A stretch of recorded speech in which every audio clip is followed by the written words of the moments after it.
welcoming each and everybody who has joined us for this roundtable, an ECLF roundtable. Yes, so my first thing is maybe welcoming everybody who is here. I'm really thankful for these three. They represent, as I said in the invitation, academia, business, and consulting. We have a kind of an ABC roundtable.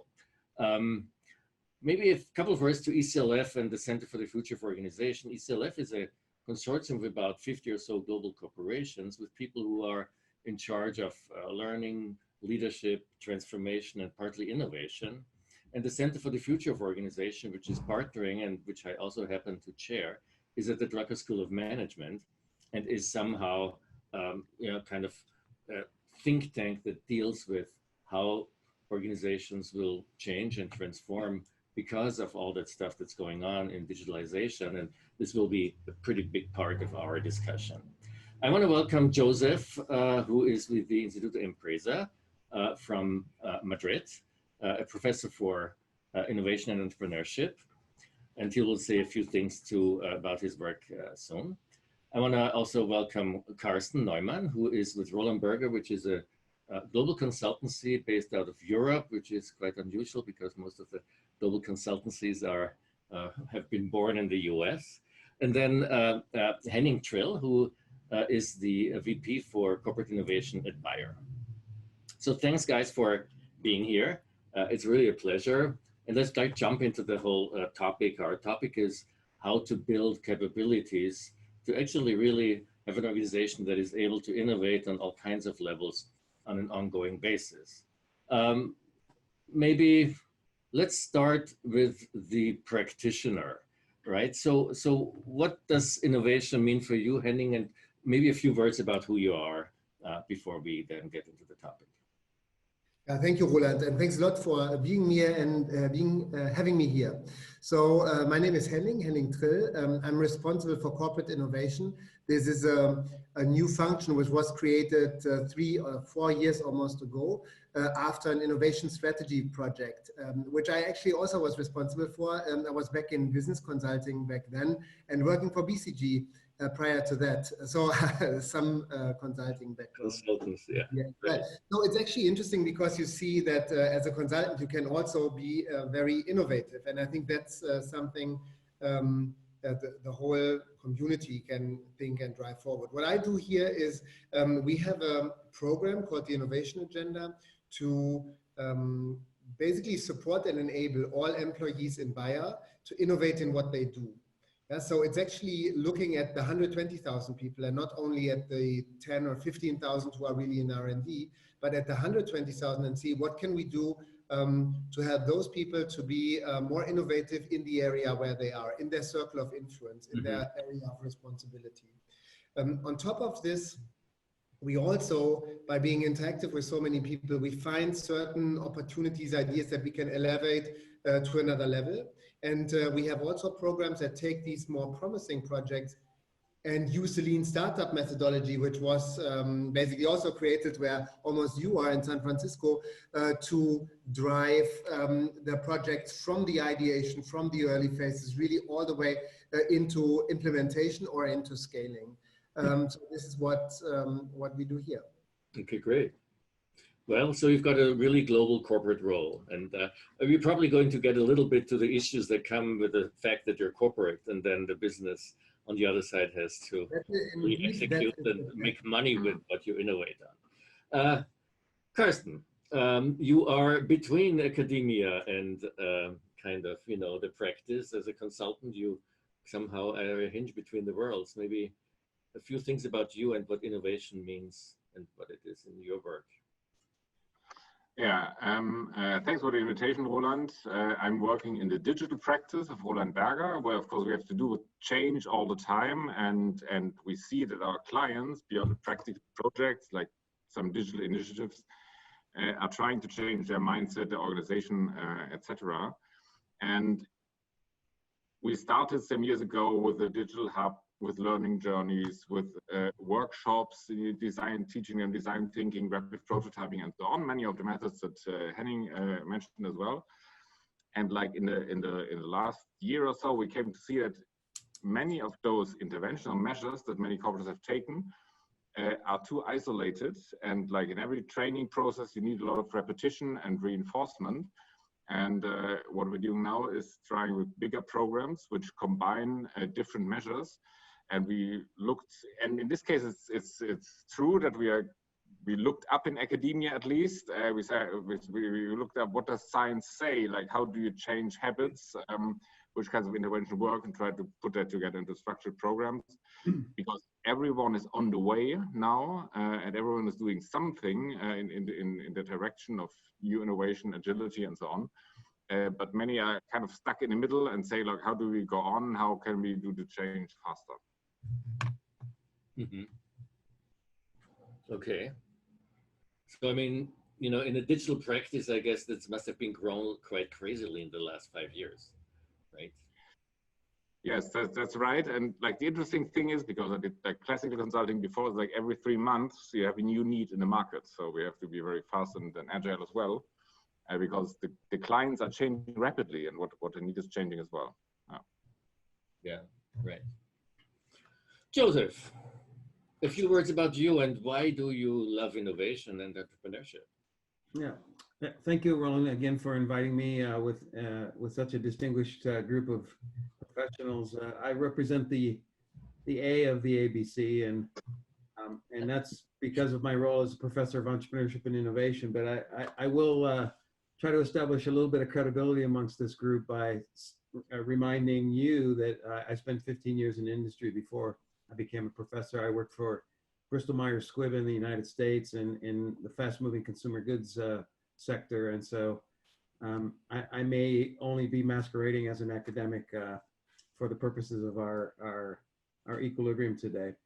I think there's a couple of things that I want to say. First one is that I do believe deeply that innovation is a capability, and I think it's a capability that's distinct from the more fundamental management capabilities that we might teach at business school or learn in our practice lives as professionals. And so really the underpinning element behind it as a distinct capability, it has one layer more of complexity, which is that all innovations are not created equal. And so I always think and talk about innovation on a continuum or a spectrum from, it's very important to innovate in the things that we're doing on a day-to-day basis. And, you know, things like continuous improvement and the Toyota method and the like are focused on that type of innovation. And then there's more the creating the future of your organization, and imagining, you know, on a time horizon into the future. And the capabilities required across that spectrum are quite different and quite important. And so one of the things I'll try to contribute to our discussion today is the nuances I've discovered in working with startups, you know, who have a greenfield and a blank slate, and working with large organizations like Henning's, in which there's a lot of legacy issues and day-to-day activities that require the attention of managing at the same time that we're asked to innovate. Yeah, I mean, you said an interesting thing, Joseph, you know, because and you said this too, I think, Henning, right? That we have originally really a kind of a notion of innovation that was more or less in R&D. We innovate products, you know, we try to bring on new ideas. But in the last years, especially with digital transformation, innovation really has become something that is much more comprehensive, right? That includes organizational processes and systems, that includes obviously also business model innovation. And it could be very disruptive and radical, that actually disrupts and uproots the way you organize, the way you lived, the way you strategized before. So the whole transformation and innovation has become almost a twin. Whereas in the past, I remember there was one company I've been working with that hired a head of a transformation and put him into R&D because they thought, well, innovation is coming out of R&D. Maybe Henning, I think when we had our briefing call, you briefly talked also about that, right? Your position in the company, being a corporate innovation guy and having this global responsibility, but still being in corporate, a little bit away maybe from the business. Maybe how does innovation and what are the issues you're facing, and you know, how do you influence building innovation capabilities where you're sitting here in that position at Bayer? Yeah, there are lots of questions, and I think they are around the core topic, because organizations, and also here in Germany, I'm connected to a lot of people who have similar roles like me in other DAX companies and Eurostoxx companies. The challenge we all have is that the organization is not sure where to put this. Right? You said, you know, they got a head of transformational innovation and put him in R&D. And R&D is absolutely the existing business model, the cash cow business model of the organization. And definitely in our R&D, and I know in many others, the focus is really to create new products to sustain the business. Yeah, old products get out of the market. You need to create new products Right. to do. Now, so it's not a good place for something. I mean, if you do incremental innovation, we do it with a large network of people who are decentralized. They're in the countries, in the functions, and they do kind of the continuous improvement stuff there, which is actually exactly the right place. But if for more transformational new business models, where's the right place? And I'm not sure if that has been like really solved. You see it sometimes, it's attached to marketing organizations, because marketing is closer to the people, customer. So a lot of the ideas actually come through this channel in sales. So there's a tendency to put things there. The challenge is the type of innovation is probably also too disruptive for a lot of the marketing activities. So a really good place from my personal perspective would be really on the side. So to have basically your established executional business model on the one hand, and you have kind of a place for the new business models on another hand. And if you look like how Google is organized, or how Amazon organized themselves, I think they do this. Yeah, so they have an overarching umbrella, they run their core business, and then they start building their new businesses on the side, maybe having some incubation, something where these things grow up. Now, the challenge for me, to be very frank here, is I'm part of the corporate center. What you think would be a cool position, because it's you know, it's overarching. I can work with all the 3 divisions to drive those business models. The challenge is, however, that other than in companies like Merck, for example, where they have this innovation center as a center to really create completely new stuff, which becomes an own division possibly in the future. The focus of our activities are more on the Horizon 2 timeline and innovation type, if you want to say. And that basically means everything we create here, we need to move into the business at some point. Yeah, it can be, you know, a new field, new area, but it has to fit into pharmaceuticals, consumer health, or crop science. So this means that we rely on a lot of alignment when we take projects into our programs to make sure they're actually later accepted in the division. One term which was new to me, so I knew not invented here, I guess everybody knows that. I learned a new term which is not decided here, right? So if you're in your program, or our program is in this corporate center, if we make decisions that are not aligned with the business, although they're in line with the strategy of the business, it's really difficult to get these projects in there. So so we are in our 4th season actually to do this. And what we have learned quickly, it is super important while we have a global program where kind of the teams interact and exchange on what they do. All the decision is taken through the divisional level. So we have the divisional venture panels, which have always 2 members of the executive board of the divisions, and then another 4 members from areas which are in focus and from our innovation network, and they take the decisions. And I don't even have a say in their decisions. We sit together, but it's really their decision. So if they decide to move a project from exploration to incubation, they know that if this project survives incubation, they're responsible to pick it up.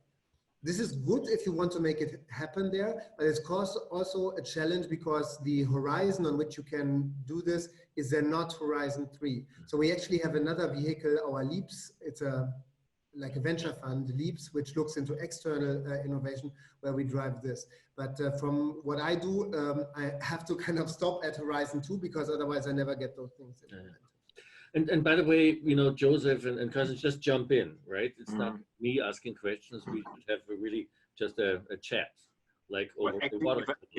If I may ask a question, because I have one here, Henning.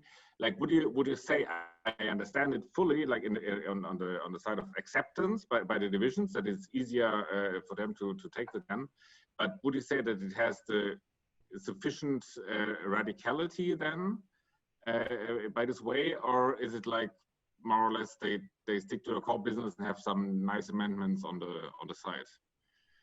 Like when we were in car making, for example, what comes out is just a car which connects to an iPhone, and then they say, okay, that's a new thing, that's great, or is it really a new? Yeah, so if you look into the car space, I would say it's mobility around the car, what we would do, maybe even driverless attempts, but it wouldn't be new mobility concepts for cities. Yeah, so, and because the mobility concept for a city, I wouldn't have somebody to kind of drive this forward. Autonomously driving car, I'll find somebody who does it. Yeah? And I mean, to give you an example, we created the business model in our animal health space where we have products, for example, that protect cats and dogs from ticks and fleas, and we sell it as a transactional business. Now, they created the business model actually as it's a platform where the veterinarian can talk to the dog owner and develop a prevention plan for the dog. So that includes maybe our products, but other products as well. And there's also an insurance included that if the dog gets sick, for the veterinarian are carried. And this whole thing is clearly a new standalone business model in itself. It's a platform, it has an app. We worked with 2 startups to make it in the end happen. But it can still be promoted by our sales force, and it's still very close to our business. I mean, there's some options that the data will teach us something, and we will grow this in the future. But at the stage where it is, and it's public now in France, and we do it in Italy. So I think it's a nice thing, but it's not radical, right? It's not kind of replacing your pet or creating something dramatic, but it is. And it has a new revenue stream. Yeah, and it somehow transforms the way you organize, right? I mean, you tap suddenly into a new stakeholder environment outside by doing a platform, for instance, right? Which goes into the ecosystem discussion we recently had, Joseph, right? I mean, how do you see that, Joseph? Just jumping in here, maybe from a more conceptual point of view. And let's not forget our key topic is the capability angle. Right? What does it take to do that, what you do? Both on a personal level, of course, you as an executive in an innovation thing, you know, are probably positioned to do that. But there are executives who are just in the operating business or in other functions. And what does it take organization-wise? Joseph. Yeah, I think there's 2 areas that are distinct but not mutually exclusive. And we've been talking mostly about the former, and I want to bring the latter in. The 2 areas are the engineering problem of innovation, right? That is, how do you design the organization? How do you develop the processes and things? And then for me, the other component is the people element, and how do people think and behave and interact when they're innovating? And so if we talk about the engineering challenge for a minute and connect to some of the things that Henning said, but also Karsten, the idea of the universal now application of things like lean startup tools. I mean, this is a really important element in building capabilities, because it not only does it give us some tools that we can share across boundaries and across units, but it gives us a common vocabulary. And this is really important when you're trying to engineer. As Henning said, all employees in some size, shape, or form have some responsibility here. It's not an R&D function anymore. And so we need a common vocabulary. We need to be able to work up an idea on a template and share that with 3 other people, and that they can quickly understand it and engage with it. And I think this is really the power of the tools that have emerged around this, that have, for all intent and purposes, come from from the startup world. And I think that's fine. You mentioned, Henning, I thought was an interesting comment, not decided here. And an analogy that I've used to illustrate this, the tension here between the life of a Silicon Valley or a Munich-based or a Cambridge, UK-based entrepreneur who's independent Berlin-based. Berlin-based, of course. Sorry, I didn't mean to leave anyone out. But the idea that when you're a startup, an independent, you can be rejected by 99 investors. And the minute that a single investor says, yes, your business is launched. And inside an organization, you can actually get 99 yeses. And someone in the organization can say no. And the business can be killed.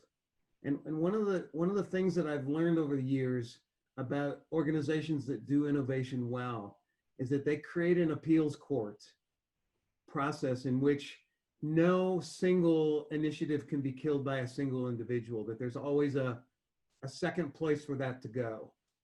And I think that's a really important, that the democratization of decision-making to deal with this not decided here element is quite important. And I'll stop there. I've got some more to say. I mean, when I drove here this morning, it's in the morning here in Los Angeles, you know, in the radio you had actually, you know, the Judiciary Committee talking about the Constitution and what's going on with the impeachment and what you have to do. It reminds me that for innovation, you need a constitution to have it work, right? You need an organizational constitution where the rules and principles are somehow agreed upon, that things like what you just said, Joseph, can happen, right? That maybe you have road blockbusters, that, you know, so it's an architectural element of a constitution maybe that is part of the capability. Do you come across these things, Karsten? I mean, or I mean, what do you think about that? It's just a thought. As well, yeah, I would like to amend one thing, Roland, because I think it's like both. Like you can institutionalize innovation, yeah. Like the same way a classical R&D department has had it, you can institutionalize the lean startup process, and many corporates have it already, or let's say the grown-ups have it, and you have like every day you have 10 processes running where you have your design thinking and your customer interviews and so on. Yeah? And as well, I think the appeals court sounds great, and you can institutionalize that as well. So that gives you like a certain leap forward, and you're fresher and faster and have better time to market and so on. But then you have to go on innovating again and say, like, what's the next step? And I think that's more of a mindset issue, because it's I mean, it's hard for us, yeah. When you say you say, okay, now I'm more innovative, because I mean, it's hard, but I try to listen to the customers, and that's enough now. I don't want to change anymore. And then you learn that in our world, like 2 months later, you have to have the next innovation, and you have to be even more radical, and the startups are different, and the whole ecosystem is different. And this is only possible if you try to install a different set and teach people to be open all the time and change themselves all the time, which is the most difficult part. And I mean, we all started in our corporate with lots of symbols, like the CEO comes back from a trip to Silicon Valley and then puts a hoodie on. Like that's a start, right? But then you have like the difficult, that's easy, but that's easy. And the difficult part is to say, okay, I let loose, I'm less hierarchical and so on, to change the things that are really important to you. So I think there are lots of things which you can organize as standard processes really for innovation, which is necessary, but it's not sufficient. You need the mindset part as well. Isn't there an interplay between the mindset part and the structure? And if so, how do you see that interplay? Because you separated them, Joseph. You said, you know, there is on one hand the engineering, and then there is the other end of the people, and so on and so forth. Can you engineer for mindsets? Or do you need a mindset to engineer? Or how does this work? Yeah, if I can go back to your analogy about the Constitution, I actually think the better analogy is the US Bill of Rights, right? I think for a process to cross the line into the human dimension, you want to create rules about what people can do, not what people can't do. And I think you really have to move, if you want to empower people to innovate, you have to move from a controlling to an enabling mindset, right? And the Bill of Rights are things that you are entitled to do, right? Versus a set of rules that you can't do this, you can't do that, you can't do this, which is more fitting with our legacy managerial model where we create rules-based, right? But the point that Henning, Karsten made is a good one, is that every mindset is somebody's mindset. And so this really takes it down to the individual level. And I believe that the starting point for any innovation is individual level thinking. How does one look at the world? How does one see a problem? How does one think about the problem? And then, of course, how does one feel about their relative capacity or latitude to act upon that problem when they see it? And so, yes, I do separate them, but by no means are they in practice mutually exclusive things. They're quite importantly intertwined. And so when you have tools like Lean Startup and you have the skills of interpersonal collaboration and things, but the foundation of that is individual thinking and how they think about the responsibility and the possibility of innovating. I mean, it's easy said, right? So who is taking care of that in organizations? You know, we have an audience here, and by the way, you know, in about a few minutes, we might open also up the conversation for some ECLF members to jump in if they want to by raising their hands and taking an open chair here in our discussion. But you know, the ECLF group is the people who are actually in charge in an organization to build mindsets by leadership development activities, to create, you know, transformational processes by being in organizational development and stuff like that. How do you see the contribution of, and these functions, by the way, are typically sitting in HR, which comes with issues, of course, right?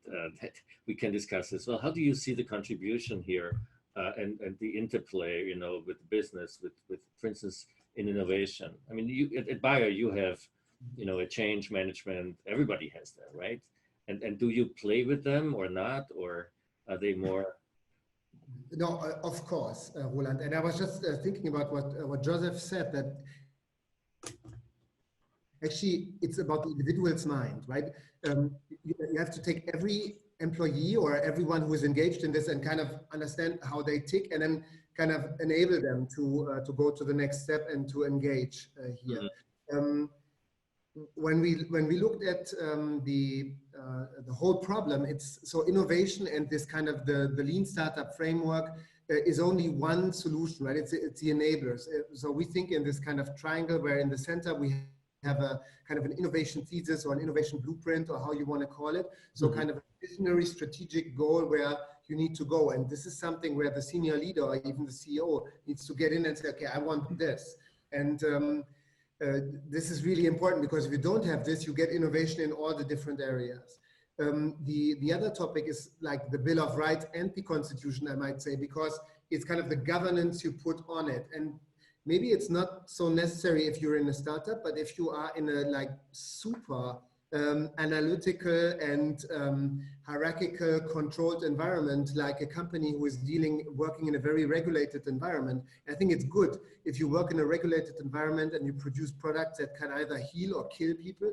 You want to make sure everything is well organized, right? But so you can't give, like, if you give freedom, people get really confused because they are not used to this, and they're used to have very clear rules to go by. So you need to install a governance that kind of governs that there's new rules now and more freedom and more like a Bill of Rights type of thing for those who engage with it. You need the engine where we have the lean startup processes, but also the HR topic with kind of what is the culture, what is the people, what are the people we want to develop. So for us, it's, for example, interesting to have in our coach network people who become the future leaders, because they experience innovation firsthand. And when they become a leader later, they know about all the problems innovation has, because it looks only funny in the kickoff workshops where everybody has post-it notes and the whole room is colorful. But when you're in it, it's painful. And so it's important. And we worked immediately from the beginning together with HR very closely. So we actually got somebody from HR in our team who connected us to talent management. So we were kind of connecting our community to the talent community, but we were also working with the global change community, who is in charge of different changes in the company. But also they came up with behaviors. So Bayer has life values for leadership, integrity, flexibility, and efficiency. But also we have behaviors around experimentation, customer focus, collaboration, and trust. And these behaviors were very closely developed together with us based on behaviors that are important for innovation. So we all try to pull into the same direction, that the HR people communicate these behaviors which are relevant for the whole company. We have some tools that help it, and there's some governance structure. But in a company like ours, aligning all these forces is actually quite a challenge, right? So you spend a lot of time and not everything works right, and then you expect people to do something and do something completely different. So orchestrating this micro ecosystem to get all the things in parallel in place is a challenge. I mean, Karsten, I mean, in your consulting practice, do you run across these issues a lot? And if yes, how do you intervene to make them better? Well, all the time, and I can underline everything you said, Henning, and maybe add even some more points. There are things like IT tools which can help in the change process and so on. I think and here it's the same thing, yeah, like Constitution versus Bill of Rights. There always is the way people live in that Constitution. Constitutions in different states can look quite similar, and nevertheless the societies are different, and we see this in Europe a lot, of course. And so culture is a very important thing here as well. And what you see, if you look at successful transformations of classical companies, you always see that they tackled all those things. Like, for example, you have different incentive systems, you have of course a lot of inspiration and where it all starts with leadership journeys. You have the startup hubs and as you said, Henning, the separate entities which experimental fields to learn. But of course, what you almost always have as well is like a certain exchange of people. You get new people on board which bring in a new spirit, because it's very difficult to do it only with the old teams, so to say. And in most of the cases, some people leave as well because it's necessary. You need someone to symbolize the change. So it's not, there's no golden or silver bullet. You have to orchestrate a lot of measures to get it done. Mm-hmm. Roland, I mentioned earlier the continuum of innovation, and I gave a managerial example of the concept of control versus enabling, right? And a close,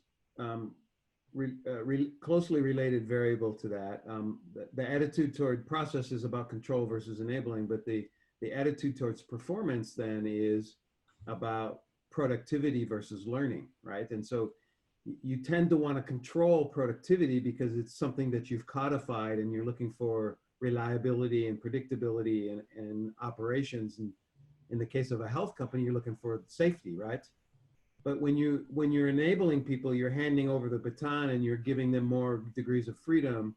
Then really the metric of performance has to be more about learning and making progress, not about landing on the perfect place that you set out to land, because you may find that your learning takes you in very different places. And so as a manager of innovation, you're constantly juggling control and performance with enabling and learning. And I think it's quite an important challenge.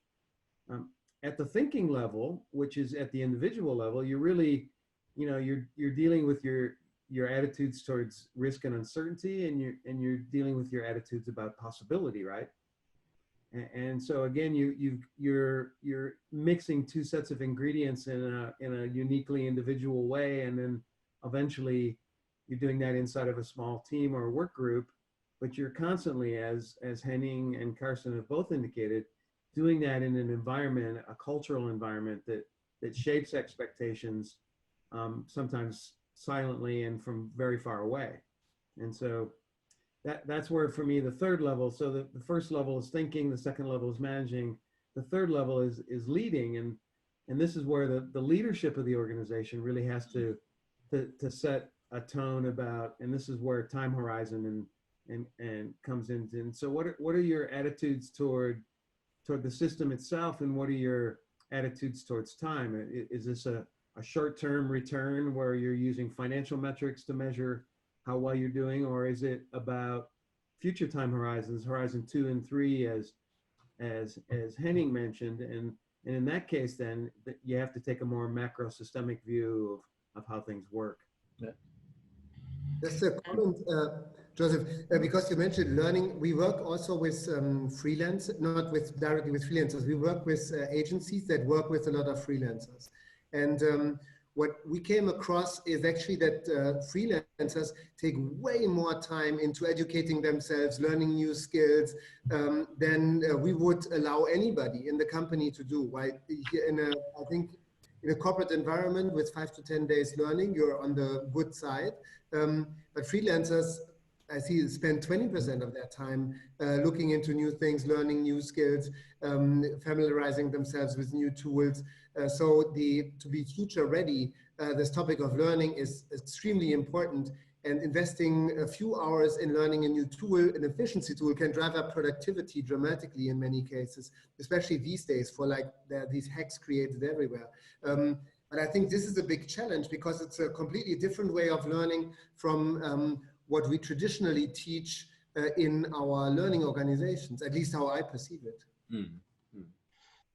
Which means for management, if I can follow on that, which means for management, they have to take like risky decisions, right? I mean, it's like you always have those examples around. If you give the people Friday free, at the end the company is more productive, but almost no one dares to do that because people think it's too radical. But the same thing would be to say instead of 5 days, you have 15, 20 days of learning, which sounds crazy to anyone. But maybe some risky decisions in that direction are necessary. Right. So that gets us into the whole new kind of environment. What means learning at all? Can you put it into days you learn and days you don't learn? Because eventually, maybe you build a learning architecture that, sees that the whole business is a learning journey all the time, right? I'm just seeing there was a couple of people putting something into a chat. There's some interest of talking a little bit of leadership, and I think leadership, of course, is a very important element in the whole thing. Joseph, you guys do leadership programs, right? At the business school, I assume. How do you prepare leaders? Programs, and then asking Henning, maybe if you have experience with that, and does it really help what those schools do? Or is it too far away from practice? Yeah, in an ideal scenario, Roland, when we work with organizations, we try to do the following things. First of all, is that for learning and development to take place around innovation in an organization, there has to be an explicitly applied dimension to it. People you learn by doing things, and so there needs to be a salient organizational project that the people are working on that has meaning and urgency to it. It needs the endorsements, and I don't mean coming in and welcoming the group and then going off. I'm talking about an endorsement at the level, when people are solving new problems, they need to be protected. It's a difficult challenge, and they need cover from senior leadership, and they need to know that they've got permission to experiment and to try and fail. And so you have to have senior leaders, endorsing the work that they're about to embark upon. You probably need to integrate one or a team of internal, what I'll call them mentors, who are of a level in the organization that they can open doors for those teams so they can get access to a piece of technology or a report that they might not have the salience and numbers to do on their own. Mm-hmm. And then the role that we play as educators is we provide kind of a neutral, non-political process consultant coach, where we say, hey, have you used that tool in the proper way? Have you thought about this? And so you really have to bring different elements to bear. So it's real projects with people doing real work, sponsorship at the executive level, mentoring so that the organizational resources are brought to bear on what the team is working on, and an apolitical facilitator that's more of a process expert, not a content expert, that helps the teams when they get stuck process out loud and things of that nature. So that's typically how we would approach developing leaders. And of course, at that when you do it that way, learning takes place at the sponsorship level. The sponsors are close enough and active enough that they actually are able to experience both the joys and the frustrations of this kind of work. The mentors are learning because they're understanding, how important information is and how it flows in organizations, and how perhaps they can play a role in a less formalized environment in making that happen. And the individuals learn just by doing, and that's probably the most powerful way to learn. I mean, there's a guy in our audience, Fritz Lebowski, who asks, what at Bayer the leadership principles are that foster innovation. Yeah. So can you relate to that a bit? Yes, because officially this is very easy. We have the life values. They are for leadership, integrity, flexibility, and efficiency. So you see already the ambidexterity between flexibility and efficiency, and you can play this game. We want to be flexible with your new stuff and efficient with your old stuff. And we have the behaviors, which are around customer focus and experimentation, which is basically the core of what you want to find new innovation, and also trust and collaboration. Now, and this is also what the HR, the leadership development comes up with. I think what would be really helpful is, because when I talk to leaders, they ask me also, Henning, what can I do? Right? Because I can install the structure, I can put away a budget which is not already tagged to some other things and will be flexible use. But what can I really do? And I think it's about those micro moments, like those questions a leader can ask, right? So if a leader actually goes down to an innovation team and visits them and asks, so what have you learned from a failure this week? There were things like, we have like fuck up lunches, or things like failure awards. Even it's not about the failure, it's about the learning. And I think this is so different. If you come from science, all the learning goes through failure, but nobody talks about failure because it's experiments, right? So you try to discover, what's there, and then 100 things goes wrong. One actually confirms your hypothesis. So by leaders really asking the questions, what have you learned from this? Or if somebody comes with a project proposal, not to say, oh yeah, here's the money, or no, but what data have you that can actually give me a reason to invest more on this. So to understand what are the real small questions, the small things the leader can do in a day-to-day to trigger their people to do new stuff, to try out stuff. When was the last time you did something for the first time? So if somebody doesn't know an answer to that, you worry. But I think these are the small things the education, the executive education could provide. They might look profane, but they could provide to really help people who want to innovate, to be innovative, and help teams to be innovative, to kind of trigger this. Yeah. So, I mean, we're quite into our round table here. I wanted to ask those who are listening in if there are ECLF members. I think Costantino is, for instance, here. Jazz is here. I think quite a few. Janko is here.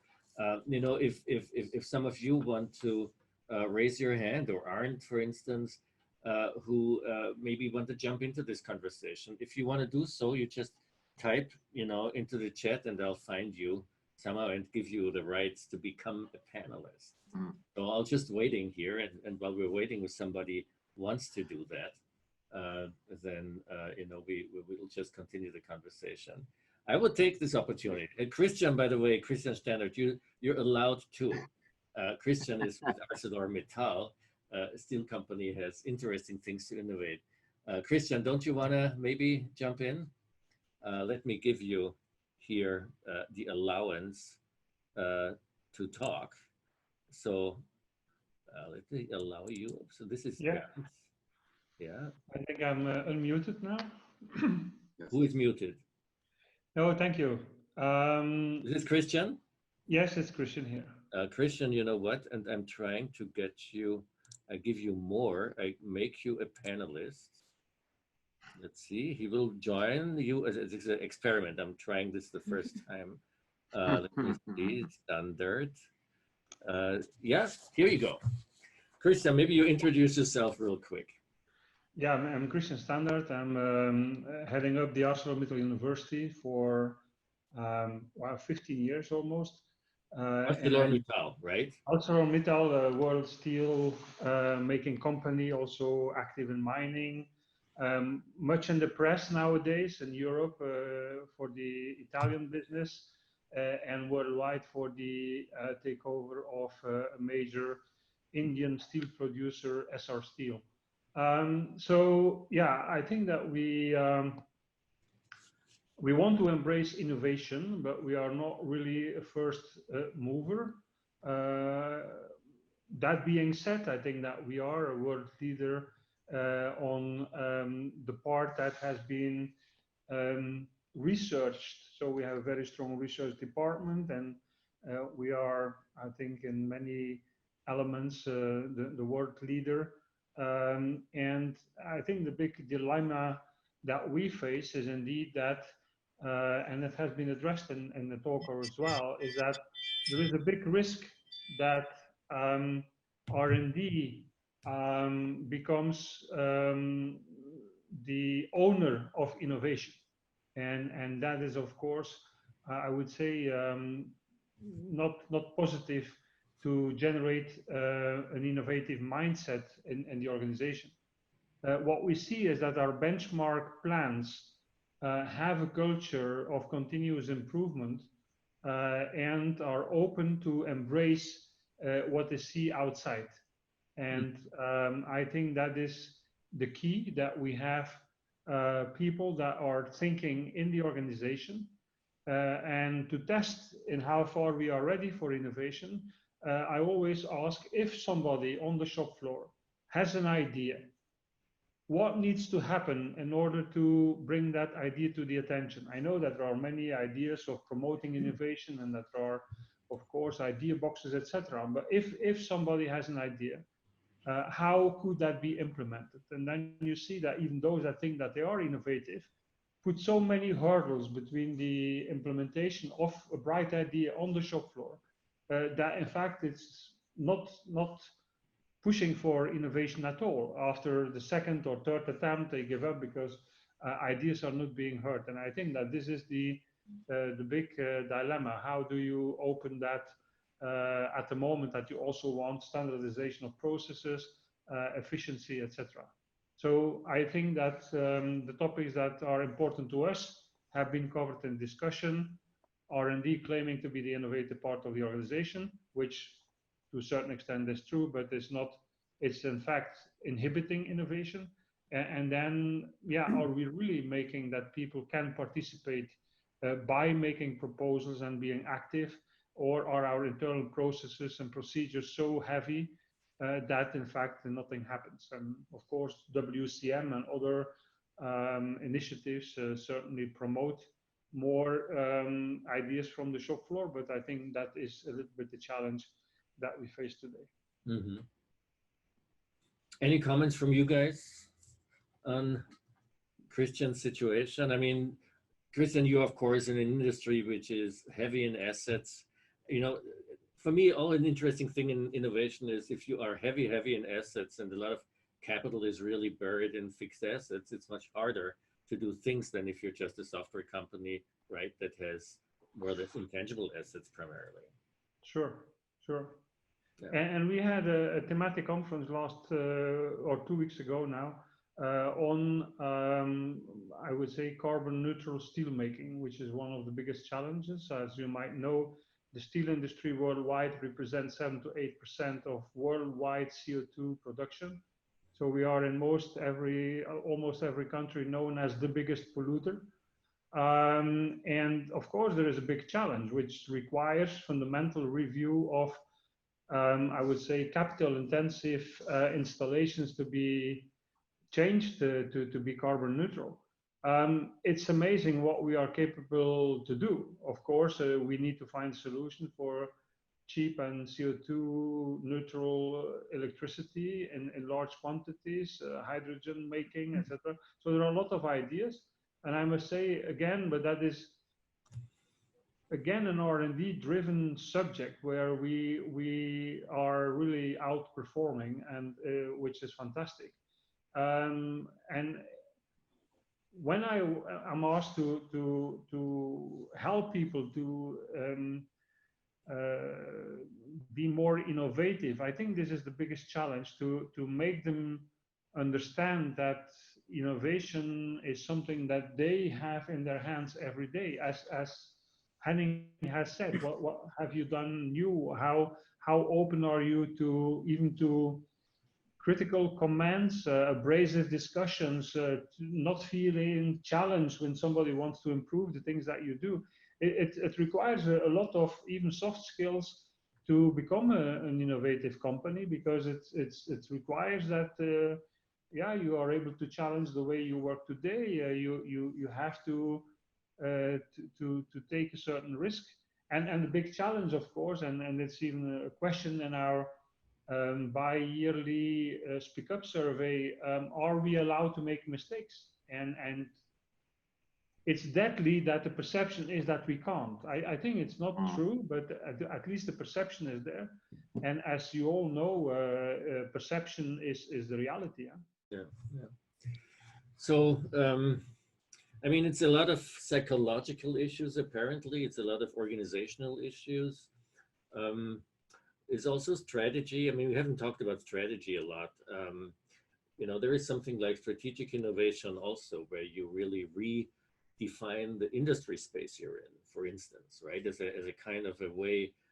I remember way back a client, when I did consulting myself, that switched. They made welding wires, and they saw themselves being in the steel industry, in specialty steel, and they changed their mindset being in the welding industry, which suddenly brought them into very different environment of gases and other tools and services stuff that was not related to steel at all.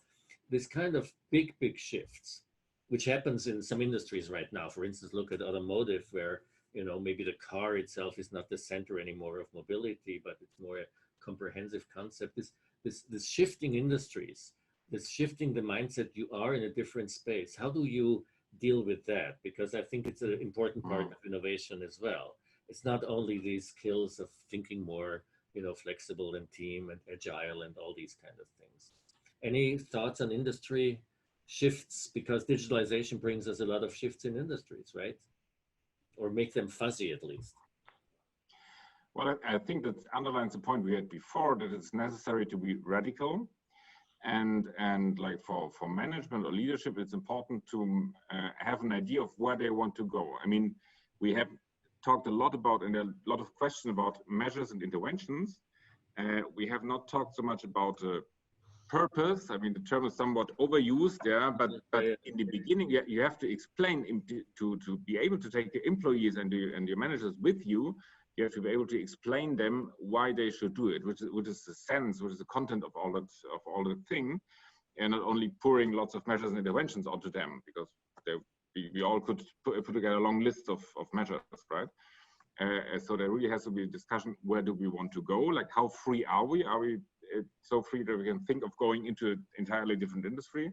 Mm-hmm. And doing it, and how far shall it go? I think that must be in the beginning. And what we see often in our clients is that they want to change, but it's not easy to define which change you want. I want to be my company to be more innovative, more agile. It's not very precise. There was like a certain feeling. There's a direction I want to go. Yeah. It's important to define really what you want to do, because only then you can choose the right measures. So maybe that relates to what you asked about for strategy. Mm-hmm. Mm-hmm. Is there anybody? Okay, go ahead, Henning. Sorry. Big comment to Karsten, because I think that's absolutely right, and it's a big challenge to be in the right corridor. And the question is, who sets the corridor for the board of management? Because you would think they're the board of management, but of course there's analysts who have certain expectations, right? And if you're in an industry that have a very high profit margin, then it becomes really difficult to venture into things that don't. Also, the advisory board is a part that sets these corridors. So I think that there's a question, who else could we involve into this discussion to open up the corridors for companies so they actually have the capability to explore broader and see in which other industry could the capabilities we have as a company be valuable, and we could create value for customers there. Well, the question sometimes comes to my mind, if you're big, everything has to be big, right? I had a conversation the other day with a COO of I think about $40 billion corporation. And he said, we're not looking at startups or innovations that are below 100 million. Yeah, because it doesn't really get on our radar. 10 million, it's just a click. It's kind of something, nobody really wants to take a management attention to. And I feel if you are large, you might run exactly into that issue that everything needs to be big. Any thoughts on that?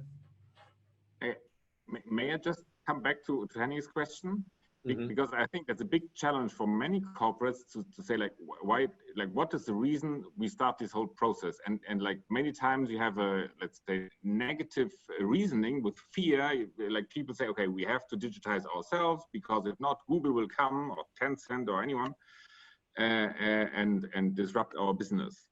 But then, of course, when you're in a business which is, like EV pills as well as steel are difficult to replace with digital, with bits and bytes, right?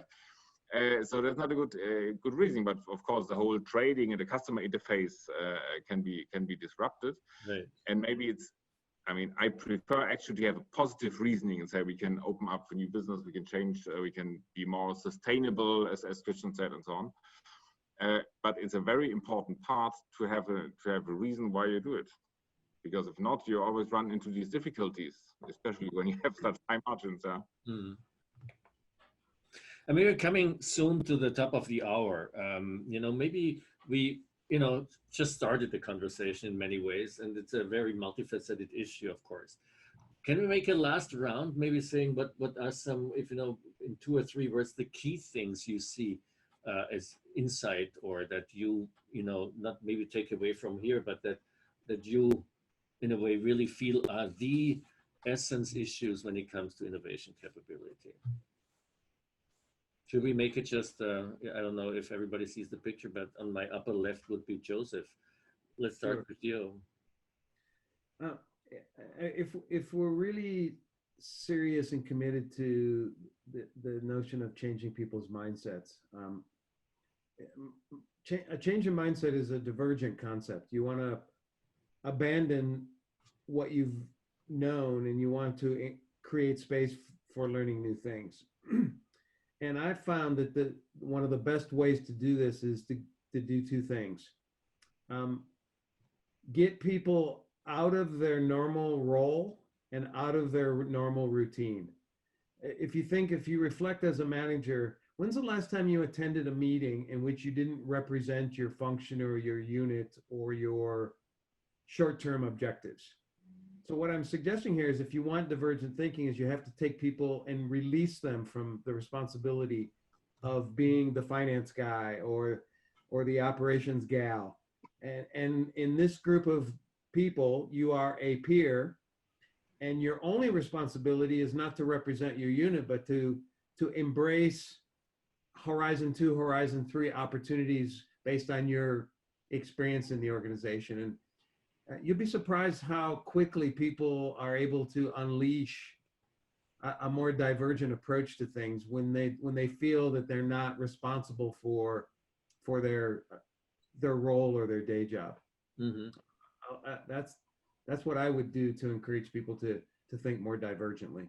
Mm-hmm. Karsten. Well, I would like to take that up, Joseph, because I think it's great what you said, and I would just add, start with yourself, because it's the only way to be credible as a leader if you are not only putting other people into new roles, but also put yourself into a new role, and be aware that it never stops. Mm-hmm. So it's really the leader. Okay. Henning. Yeah, I think it's a great idea if the leader actually takes part in such some type of innovation project herself, and an experience with the team what's going on. That gives a lot of street credibility, and then it also really changes the mindset. Mm-hmm. And what I would really build on what Joseph said on the intervention, give people the opportunity to be in a different role, not playing the old role where they're the expert on this, but where they can go really broad. And then on top of this, I mean, if it's just a workshop, there's this danger of going back and then you're in your old environment, but keeping an opportunity for them to continue with this new way of thinking. So embedded in a longer learning experience than just 2 days, but maybe something which comes back after a couple of weeks, and so to build reinforcement. Mm-hmm.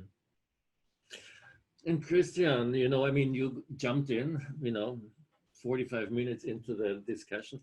How do you like the format, and how do you see this as a participant who signed up for this and suddenly was put on the spot by me? Your microphone is up. Is your microphone up, Christian? Sorry. Yes, I had muted myself.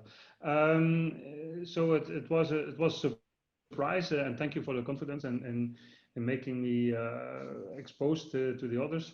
I do like the format. I think it's a high quality. It's an important and interesting panel that is sitting together, and it's a very, I would say, as if we are having a conversation in one room.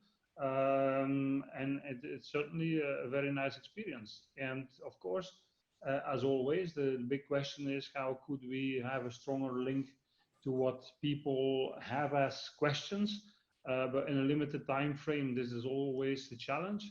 But the tool allows it. I think the box allows it, and you see that if really a topic pops up, you can even go further. So the technology allows now to have such conversations and interesting panel discussions without having to travel and without making a big time investment in order to do that. So great experience. Thank you for that.